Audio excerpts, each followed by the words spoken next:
इस वक्त आप आराम से बैठकर इस वीडियो को देख रहे हैं, मगर मैं आपको कहूं, आज जिस जगह पर आप अभी बैठे हो वो जमीन आज से करोड़ों साल पहले 8,500 डिग्री के तापमान से उबल रही थी, या जिस जगह पर आप बैठे हैं वो जगह लाखों सालों तक बर्फ से ढकी हुई थी। ये दोनों बातें सच हैं। इस 15 मिनट की वीडियो के अंदर आप पृथ्वी के 450 करोड़ साल के सफर को देखने वाले हैं। जिस जगह आज हमारा सौरमंडल है वहाँ विभिन्न प्रकार की गैस और धूल के बादल हुआ करते थे। वैज्ञानिकों के मुताबिक इन धूल के बादलों से दूर एक तारा हुआ करता था। वक्त के साथ साथ उस तारे की ऊर्जा कम होने लगी, जिसके कारण उसके अंदर एक विशाल विस्फोट हुआ। विस्फोट की वजह से अंतरिक्ष की ये धूल एक दूसरे से दबने लगी। इस दौरान बादलों में स्थित धूल के कण दबाव और गर्मी के कारण बड़े उल्कापिंड और पत्थरों में परिवर्तित हो चुके थे, और इसी दबाव की वजह से इन बादलों में स्थित रेडियो एक्टिव पदार्थ ने ग्रेविटी का निर्माण किया। इस ग्रेविटी के कारण बीच में हाइड्रोजन और हीलियम इकट्ठा होने लगे। बीच के इस भयंकर दबाव के कारण एक विशाल विस्फोट हुआ, और इसी विस्फोट के कारण हमारे सूरज का जन्म हुआ। अंतरिक्ष में फैले एस्टेरॉयड यानी क्षुद्र ग्रहों में भारी वजन की वजह से सूरज के करीब आकर सूरज की परिक्रमा करने लगे। धीरे धीरे इन्हीं एस्टेरॉयड में भारी टकराव हुआ, जिसके फलस्वरूप मरकरी, विनस, अर्थ और मार्स जैसे ग्रहों का निर्माण हुआ। वैज्ञानिकों के मुताबिक उस वक्त पृथ्वी और मार्स यानी मंगल ग्रह के बीच थिया नामक ग्रह सूरज की परिक्रमा किया करता था। पृथ्वी पर ग्रेविटी होने की वजह से सूरज की परिक्रमा करने वाले एस्टेरॉयड अब पृथ्वी की परिक्रमा करने लगे, और धीरे धीरे करोड़ों सालों तक ये पृथ्वी पर गिरते रहे। और ऐसी घटना हमारे पड़ोसी ग्रह थिया पर भी हो रही थी, जिसके कारण थिया पृथ्वी के और करीब आने लगा और आकर पृथ्वी से टकराया। इस भयंकर टकराव की वजह से पृथ्वी के हिस्से कणों के रूप में अंतरिक्ष में फैल गए और एक रिंग्स की तरह पृथ्वी की परिक्रमा करने लगे। इन्हीं परिक्रमा करते हुए कणों में टकराव होने लगा, जिसके कारण हमारे चांद का निर्माण हुआ। उस वक्त पृथ्वी पर सिर्फ एक ही समुद्र हुआ करता था, और वो था 1900 डिग्री सेल्सियस की तापमान पर उबलते हुए लावे का। उबल रही थी वो सारी चीजें जिसे आज आप अलग अलग नाम से जानते हैं। वक्त के साथ साथ पृथ्वी धीरे धीरे ठंडी हो रही थी, जिसके कारण पृथ्वी के भारी तत्व जैसे धातु और रेडियो एक्टिव पदार्थ पृथ्वी के केंद्र में जाकर इकट्ठा हो गए, और हल्के पदार्थ पृथ्वी की सतह पर आ गए। लाखों सालों तक पृथ्वी पर उल्कापिंडों की बरसात हुई, और इन गिरते हुए उल्कापिंडों में जमा था नमक, मिनरल्स और पानी। करोड़ों सालों तक इन उल्कापिंडों की बरसात होती रही, और धीरे धीरे पृथ्वी की ऊपरी सतह पानी से ढकने लगी। वैज्ञानिकों के मुताबिक यही वो वक्त था जब दूर गहरे पानी के अंदर निकलते ज्वालामुखियों से पहली बार सूक्ष्म जीवों का निर्माण हुआ। लाखों सालों बाद एक वक्त ऐसा आया जब पृथ्वी की पूरी सतह पानी से ढक चुकी थी। हमारी पृथ्वी के सबसे अंदर का कोर रेडियो एक्टिव पदार्थ से बने होने की वजह से हरदम गर्म होता रहता है, लेकिन जब भी पृथ्वी की ऊपरी जमीन ठंडी हो जाती है तब पृथ्वी के अंदर की गर्मी बाहर नहीं निकल पाती, जिसके कारण ज्वालामुखियों का निर्माण होता है। और उस वक्त कुछ ऐसा ही हुआ। पानी से ढकी हुई पृथ्वी पर हजारों की तादाद में ज्वालामुखी निकलने लगे, और आने वाले लाखों सालों तक इन ज्वालामुखियों का निकलना जारी रहा, जिससे पानी के ऊपर जमीन का निर्माण हो रहा था। इस वक्त भी पृथ्वी पर वातावरण न होने की वजह से अंतरिक्ष से उल्कापिंडों की बरसात हो रही थी। आज से लगभग 300 करोड़ साल पहले पृथ्वी पर ऐसा वक्त आया जब पृथ्वी का वातावरण लगभग स्थिर होने लगा था। ज्वालामुखी निकलने धीरे हो गए थे, और पृथ्वी का एक दिन 12 घंटे का हुआ करता था। साल बीतते गए, और धीरे धीरे ये सूक्ष्म जीव विकसित होते गए और समूह में रहने लगे। आज से लगभग 250 करोड़ साल पहले पहली बार पृथ्वी पर ऐसे जीवों का निर्माण हुआ जो जीने के लिए ये पानी के अंदर के मिनरल्स यानी खनिज पदार्थ और धूप का इस्तेमाल करते थे, और मल त्याग के रूप में ऑक्सीजन बाहर निकालते थे। इस वक्त तक पृथ्वी पर ज्यादातर ज्वालामुखी निकलने बंद हो चुके थे, और इन माइक्रोबैक्टीरिया की वजह से वातावरण में ऑक्सीजन की मात्रा बढ़ रही थी।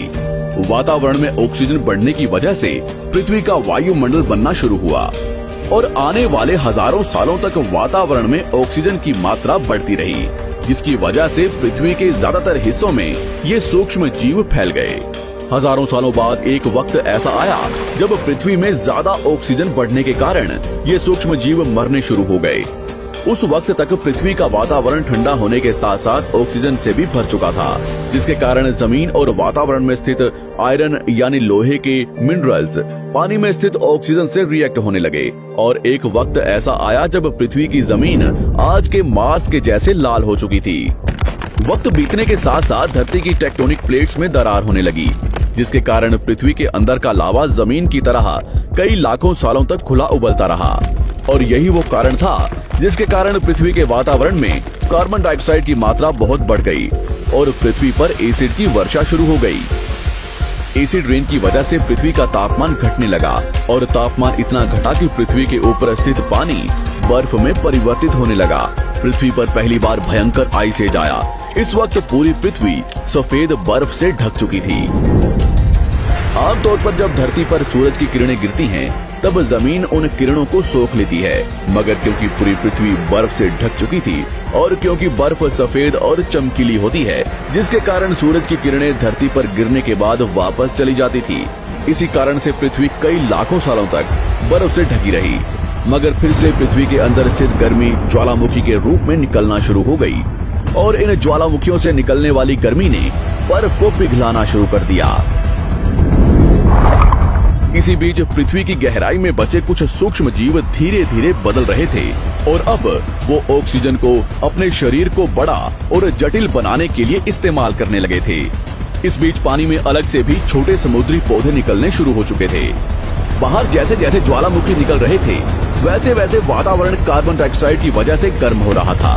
वक्त के साथ साथ बर्फ तो पिघलने लगी, मगर धरती पर फिर से एसिड की वर्षा शुरू हो गई, जिसके कारण फिर पृथ्वी ठंडी होने लगी और फिर पृथ्वी की ज्यादातर सतह बर्फ से ढक गई।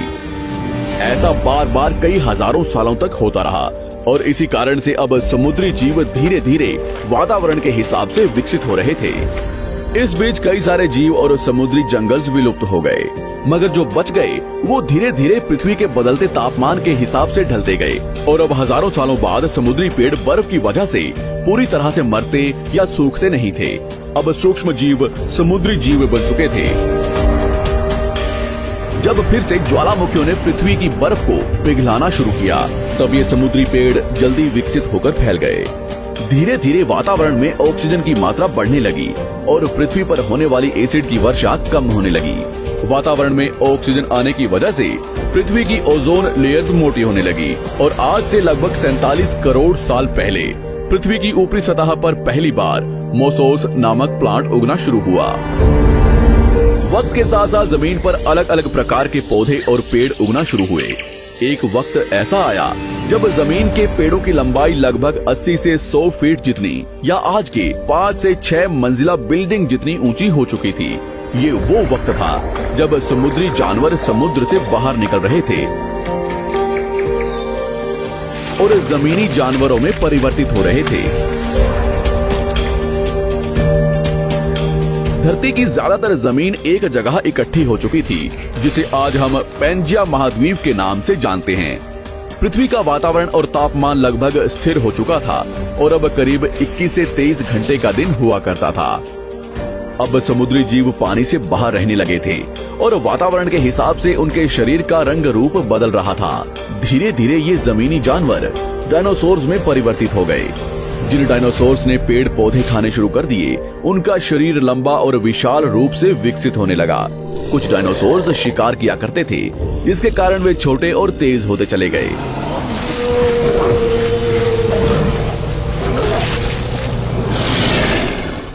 पृथ्वी की ऊपरी जमीन एक जगह इकट्ठी होने के कारण ज्यादातर जमीन रेगिस्तान और बंजर हो चुकी थी। ज्यादातर जंगल समुद्र के करीब हुआ करते थे, जिसमें डायनासोर्स रहा करते थे। आज से लगभग 20 करोड़ साल पहले पैंजिया महाद्वीप टूटना शुरू हो गया। पैंजिया के विभाजित होने की वजह से पृथ्वी की ज्यादातर ऊपरी जमीन पानी के संपर्क में आने लगी, जिसके फलस्वरूप पृथ्वी पर हरियाली बढ़ती गई, जिस वजह से डायनासोर्स और ज्यादा विभिन्न और विशाल होते चले गए। डायनासोर्स ने आने वाले लगभग 20 से 30 करोड़ सालों तक पृथ्वी पर राज किया। उस वक्त डायनासोर्स समुद्र से लेकर जमीन और आसमान तक पूरी पृथ्वी पर राज किया करते थे। इस दौरान अफ्रीका से टूटा भारत सीधे आकर आज के तिब्बत से टकराया और इस टकराव की वजह से हिमालय का निर्माण हुआ। आज से लगभग 6.5 करोड़ साल पहले पृथ्वी की तरफ आज के माउंट एवरेस्ट से भी बड़ा लगभग 4.5 लाख करोड़ किलो जितना वजनिया उल्कापिंड लगभग 80,000 किलोमीटर प्रति घंटे की स्पीड से पृथ्वी की तरफ आ रहा था। पृथ्वी की सतह को छूते ही उसमें भयंकर आग लगी और वो जलते हुए सीधा पृथ्वी से टकराया। इस टकराव से निकलने वाली ऊर्जा आज के 10 करोड़ परमाणु बम एक साथ फटने के बराबर थी। जहां ये उल्कापिंड गिरा वहां के जानवर और पेड़ तुरंत भाप बनकर जल गए। गिरते ही पृथ्वी पर पूरी तरह धूल फैलने लगी। समुद्र में भयंकर बाढ़ आने लगी। भूकंप और आग ने पृथ्वी को जलाना शुरू कर दिया। कुछ ही घंटों में पूरी पृथ्वी के वातावरण में हानिकारक गैस और धूल की वजह से पृथ्वी नर्क हो चुकी थी। डायनासोर्स, घुटन, आग और भूखमरी से पूरी तरह विलुप्त हो गए। इस वक्त हमारे पूर्वज जमीन के अंदर रहा करते थे, जिसके कारण वो इस विशाल प्रलय से बच गए। पृथ्वी का वातावरण पूरी तरह से काला और अंधेरा हो चुका था, जिससे धूप भी जमीन तक नहीं पहुंच पा रही थी। पृथ्वी के पेड़ और ज्यादातर जानवर विलुप्त हो गए। वातावरण में धूल और हानिकारक गैस के कारण पृथ्वी पर फिर से एसिड की वर्षा शुरू हो गई और फिर पृथ्वी ठंडी होकर बर्फ से ढक गई। लेकिन इस बार पृथ्वी की बर्फ लाखों सालों तक नहीं जमी रही और 80 से 90 हजार साल बाद ये बर्फ पिघलनी शुरू हो गई। जैसे ही धरती पर वातावरण फिर से पहले जैसा होने लगा, वैसे ही ये छोटे जीव जमीन से बाहर आना शुरू हो गए। उस वक्त पृथ्वी की बर्फ पिघलनी शुरू ही हुई थी, जिसके कारण अफ्रीका में घने ठंडे जंगल हुआ करते थे और इसी बीच ये जमीनी जीव बंदरों में परिवर्तित हुए। मगर जैसे जैसे पृथ्वी गर्म होने लगी, वैसे वैसे अफ्रीका के ये जंगल सूखने लगे। जंगल की चीजें खाने वाले बंदरों को खाने की कमी होने लगी। खाने की तलाश में इन बंदरों ने अपने पैरों पर चलना शुरू कर दिया, जिससे उन्हें दूसरे जानवरों के शिकार करने में मदद मिलती थी। धीरे धीरे बंदर एप्स यानी वानर में परिवर्तित हुए। खाने की तलाश में ये एप्स पृथ्वी के दूसरे हिस्सों में फैलने लगे और धीरे धीरे उनके शरीर का रंग रूप वहाँ के मौसम के हिसाब से बदलता गया। वक्त के साथ साथ हम आदिवासी बने। हमने हथियारों से लेकर आग का आविष्कार किया। हम धीरे धीरे इंसान के रूप में विकसित हुए। हमने धर्म से लेकर परिवार, भाषा और संस्कृति का निर्माण किया और वक्त के साथ साथ हम विकसित होते चले गए और आज हम इस पृथ्वी की सबसे विकसित प्रजाति बन चुके हैं। पृथ्वी को आज के जैसे बनने में लगभग 450 करोड़ साल का वक्त लगा है और हमें एक छोटे जमीन में रहने वाले जानवर से इंसान बनने में कई लाखों सालों का। मगर हमने इन 100 सालों में जितना पृथ्वी को गंदा और तबाह किया है, उतना आज तक किसी भी प्रजाति ने नहीं किया होगा। हम फिर से धरती को गर्म कर रहे हैं और कार्बन डाइऑक्साइड की मात्रा बढ़ा रहे हैं। वैज्ञानिकों का मानना है कि पृथ्वी पर फिर से विशाल परिवर्तन होने वाला है। भविष्य में पृथ्वी कैसी होगी, जानेंगे हमारी अगली वीडियो में।